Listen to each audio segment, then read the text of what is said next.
मनुष्य का शरीर पाकर मनुष्य के जीवन का ही समुचित उपयोग न कर पाए, उस शरीर का अर्थ ही क्या रहा। इस तरह का अर्थहीन जीवन क्या एक पशु जैसा ही नहीं होता, जो केवल खाता पीता या शरीर की वासनाओं की तृप्ति करते हुए ही जीता रहता है। यहाँ तुम्हारे शरीर की तुलना तो पशु से करते हुए भी नहीं की जा सकती, क्योंकि पशु के पास सोच विचार बुद्धि विवेक और ज्ञान नहीं होता। वह तो भोग योनि है, इसलिए विवश है और उसके लिए मैं दंड रूप उसके वर्तमान जीवन के साथ नहीं जोड़ता। किंतु मनुष्य जो सारे जन्मों में श्रेष्ठ जन्म है, जिसके पास विद्या बुद्धि ज्ञान और अधिकार भी है, वह यदि इन्हीं सब का दुरुपयोग करता है, दंड पाता है। जो निरंतर अपराध करता है, वह अपराध करने के कर्म के लिए दंड का भी भागी होता है। इसी तरह जो भी तुम्हें नहीं मालूम, वह ना मालूम होना भी दोष नहीं। जो भक्ति करने का आडंबर भी न करे, वह भी दोषी नहीं। जो मेरे लिए कुछ करने का आश्वासन न देता हो, उसमें भी दोष नहीं है। दोष है आश्वासन देकर न पूरा करने में। दोष है पूजा करते हुए धोखा देने में। दोष है धर्म अधर्म पाप पुण्य का अंतर जानते हुए भी अधर्म और पाप कर्म करने में। अपनी इच्छाओं की पूर्ति के लिए मनुष्य जो भी चाहता कर्म करता है, मगर कह सकते हो कि अभी तक तुम्हारे धर्मशास्त्रों और तुम्हारे मार्गदर्शकों के द्वारा जो धर्म और पूजा के नियम व कर्म बताए गए, तुमने उसी के आधार पर तो सब कुछ किया है। यहाँ यह समझना होगा कि मनुष्य किसी के भी द्वारा बताए कर्म करने से कर्म के परिणाम से मुक्त नहीं हो सकता। यह मुक्ति तभी हो सकती है जब तुम मुझे जान सके होते, मेरे विषय में ज्ञान अर्जित करके तब पूजा या धर्म के स्वरूप को अपनाते। ज्ञान की आवश्यकता पहले है। ज्ञान पाकर भक्ति और भक्ति के लिए कर्म करना सहज होगा। सत्य को जीवन से बांध लो, जीवन स्वयं संवर जाएगा। सत्य के रूप में सत्य की शक्ति को पाओ।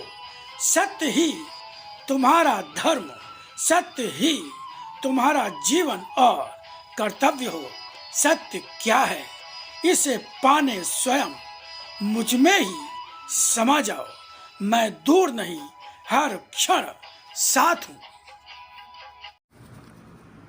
आदरणीय सम्मानित मित्रों, इस वीडियो में जो भी आपने सुना और आगे सुनेंगे, वो साक्षात भगवान की ही वाणी है। भगवान ने स्वयं कहा कि आज फिर से लिपि रूप में आकर अपनी वाणी के ज्ञान के रूप में उसी गीता को जो कृष्ण रूप में अर्जुन को सुनाई थी, फिर से सरलतम भाषा में सुनाता जा रहा हूँ। मित्रों, भगवान ने हम सबको आदेश दिया जन जन तक इस वाणी के ज्ञान को पहुँचाने का, प्रचार प्रसार करने का। तो भगवान के उसी आदेश के पालन हेतु ही ये वाणी का ज्ञान वीडियो के माध्यम से आप तक पहुंचाने का गिलहरी सदृश प्रयास कर रहा हूँ। निवेदन है कि आप स्वयं भी इस ज्ञान को ध्यान से सुने, बार बार सुने और इसको आगे बढ़ाकर इसके प्रचार प्रसार में अपना सहयोग प्रदान कर। गुरु ब्रह्मा गुरुर्विष्णु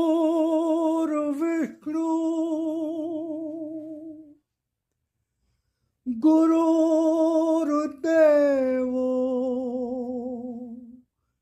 महेश्वरा गुरुर्साक्षात् परब्रह्म तस्मै श्री गुरुवे नमः।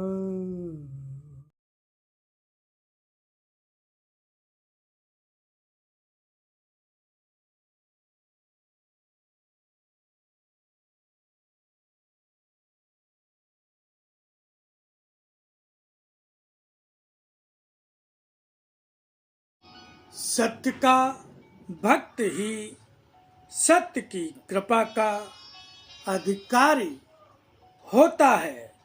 इस अधिकार को पाने के लिए मनुष्य अनेकों बार जन्म लेकर हर बार सत्य का संचय करता रहता है और जब उसका किया सत्य का संचय उसके जीवन का गहरा विश्वास बन जाता है, वह उस युग में मुझे पा जाता है जब मैं धरती पर आता हूँ। सत्य का भक्त ही सत्य की कृपा का अधिकारी होता है। ऐसा व्यक्ति हर उस युग में पैदा होता है जब मेरी शक्ति का धरती पर अवतरण होता है। यह भाग्य हर व्यक्ति का नहीं होता, इसीलिए कहता हूँ कि सदा ही सत्य को मन में अधिक से अधिक धारण करने का प्रयत्न करते रहो और असत्य पर विजय प्राप्त पाते रहो। सत्य पर विश्वास रखने वाले के जीवन की कठिनाइयाँ कितनी भी अधिक क्यों न दिखती हो, मगर वे कठिनाइयाँ जीवन पर भारी पड़ती हुई दिखाई देकर भी भारी नहीं पड़ती। इन कठिनाइयों का कोई अर्थ नहीं होता, केवल रूप ही होता है। असत्य का जीवन जीने वाले के जीवन में प्रत्यक्ष में कठिनाइयाँ न दिखाई देते हुए भी जीवन पर बोझे के रूप में भारी पड़ती जाती हैं। भय कभी असत्य का न करना, उनका भी न करना जो केवल असत्य को ही अस्त्र बनाकर तुम्हारे सामने बार बार अपने अस्त्र का भय दिखाते रहते हैं। जब भी मैं धरती पर आता हूँ, सत्य के भक्त के जीवन में भय का कोई कारण होता ही नहीं।